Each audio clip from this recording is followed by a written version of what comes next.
I want to get your thoughts, and I thought this might be a good opportunity to give both of you a chance because our audience is generally Colombo-based, Western Province. They have very material concerns about the future. You know, a lot of people in their mid-20s, early 30s are going to struggle to ever afford to buy a house anywhere near where they work. The chances of buying a vehicle, taking a loan, these things are now looking more and more out of reach. So I'll give you the opportunity and then I'll come back to Lihini. So Milinda, if you could just tell our audience what you think is the way forward and how your party, it's in power right now, we may have a general election at some point in the next few years. What is your pitch? I mean, considering that the viewer might say that your party is the reason we're here, you may have to do some convincing. So do you want to take this opportunity? What do you think about the future and your party's role in it? It's two things. What we want politically and what we will do during the next election. I can't see any election coming at least till next April, May, June. I don't think I can see. I think what we should do right now is reforms. You know, we have a historical opportunity to do actual reforms which you can't do otherwise, either because of electoral pressure, either because of trade union pressure, either because of the political gambling you do.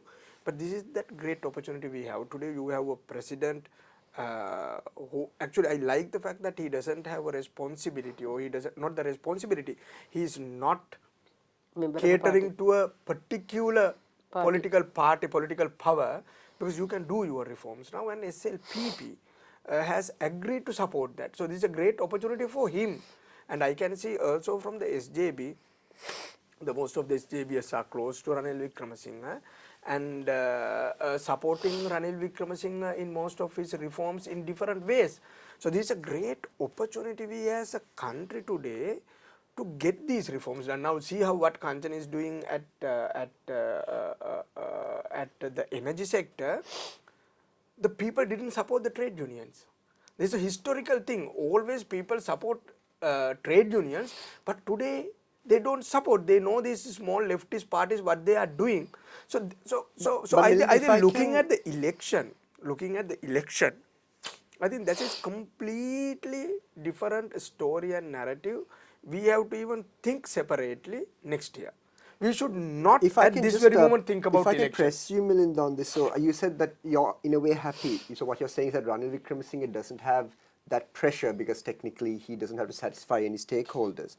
But at the same time, isn't there a danger that he's just because he doesn't have to depend on a mandate, that he's not sensitive to the people suffering? Now we saw recently this week Samruddhi beneficiaries that have had their names crossed off the lists across the country at Samruddhi offices. We have seen people just begging and pleading to get their stipend, a few thousand rupees. Now in such a situation, when the situation on the ground is the statistics, the data empirically show that there is increased almost double poverty. Isn't that a problem that the president isn't feeling this pressure from the people? No, I can't see any problem here. If there is a problem, that is just an artificial problem, because there was a very clear guideline what to do, what not to do when you make the new list for this new social protection program. And that has been done by the government officials, not even by Pradesh Sabha members. It was completely done by the government officials. They did the list, they finalized the list. Then there was a given opportunity for people who didn't get the opportunity, people who have been removed from the list. And why this list was created, first of all? Because we all know very well, we both are local politicians, there are thousands of people who don't deserve Samruddhi are getting Samruddhi. That is the very basic reason why World Bank pressurized. If you are doing a new social protection program, Lihini and I was in the World Bank office discussing that, representing different young political groups, and that was the concern everyone had, because so many unnecessary people are getting this benefit. So that is why some people got cut off, and in that process probably some people who deserve also got cut off. That is why there was a certain period given to people to come and reapply, and more than 300,000 people have reapplied. So according to the framework, again some people will get the opportunity. So I don't think president has anything to do with that, because that was completely done by the government officials. But now this is the problem. Now the problem is, whatever the reforms we do have a major effect on our day-to-day lives. And if we only concern about our day-to-day lives, again, we are not going to do most of these reforms, because these reforms are going to be tough, harder, and we all know without these reforms, we can't get into the next decade, or Lane will not be able to be a president and run the country if we don't do these reforms. You know, it's good for everyone. It is like how Mahinda Rajapaksa finished the war. Somehow he finished the war. Today we don't have, today none of us are worried about getting a bomb blast in a Are petrol you shed. comparing Mahinda Rajapaksa to Ranil Wickremesinghe as a wartime president who's No, going no, to... no, but that's even, quite a, no, that's quite a but claim, even, Milinda. but even in another program I said, like how Mahinda Rajapaksa finished this war and got one of our history's biggest headache out. Ranil Wickremesinghe also has a great opportunity today to get these reforms done. So that will actually change our entire narrative in this country. That's again a great opportunity he has. It will be tough, like how.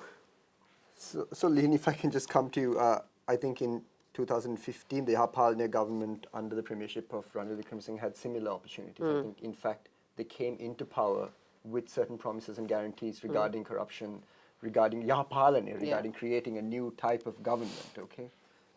Given that 2015, what transpired between 2015 and 19, given his position there, and since you are now in a party that left our president, this current president, you left his party, you joined the SJB, you joined Sajid Premadasa.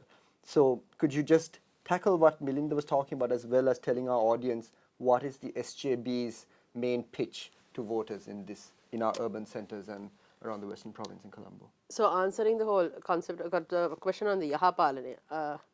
I have the Yahapalane had positives, Yahapalane had negatives. Yahapalane, there were certain decisions that were made back in the day in the finance ministry, the reforms that they brought in. Then there were favorable things that they did, from projects to, you know, school children related projects to insurance schemes, and then, you know, for financial discipline, which Mangala Samaravira brought in back then. We were aware when Yahapalne left, there was 7.5 billion US dollar reserves. So I mean, you know, they tried to bring in economic stability, but one of the aspects that they failed there was, you know, they said that they will put an end to corruption and all these cases, which they failed, I would say.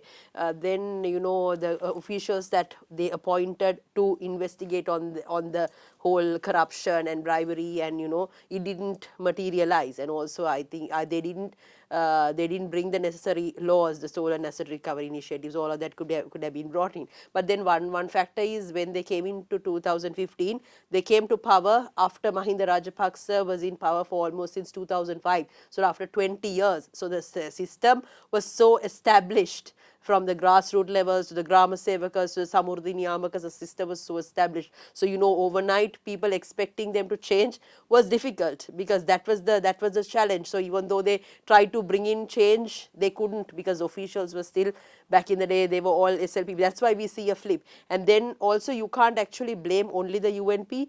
There was the SLFP, there was Maithripala Sirisena, who also should take responsibility for the breakdown of the Yahapalan. And we saw a constitutional coup coming in 2018, and then, you know, then the country was stalled for about 1 month. The economic loss that occurred, then going 2019 Easter attacks. So, you know, all of these actually had an effect.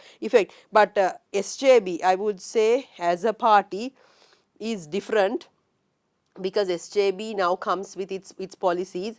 With Sajid Premadasa, you know, I would say SJB, this economic team, they are laying down the foundation on what they believe that Sri Lanka should be. It's not just piecemeal politics, but looking at everything in totality. So there are different sectors, different committees that have been appointed, be it from disciplinary to the legal committees, to legal reforms, to education, to health, when it comes to defense, to security, to everything in totality. So SJB, I would say, when it comes to election, will unveil its policies, and it is very clear that, you know, that we must go in for a manufacturing based economy, the social market policies, all of that, which is very clearly evident in the economic blueprint.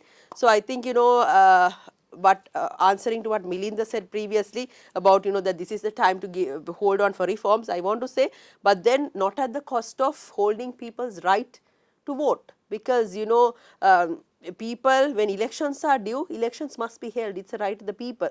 So I mean, yes, we are in economic crisis, but economic crisis does not warrant the people's rights being kept silent.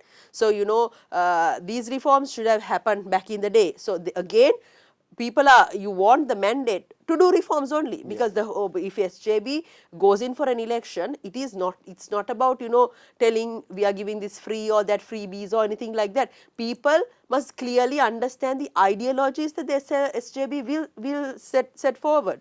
I mean, politicians must talk the right narrative. It's not a case of saying we will promise you, we will give you fertilizer free, we will give you this free, that free. No, it's about saying, we will do these changes, we will bring in these reforms, this is our economic policy, this is how your education policy will be, women and children, this is how we will create a safe environment, a safe society. So these policies have to be laid down, and I think SJB is working on it, and when it comes to an election, they will lay out, and then people will have the choice of deciding whether they want to go ahead with SJB or else.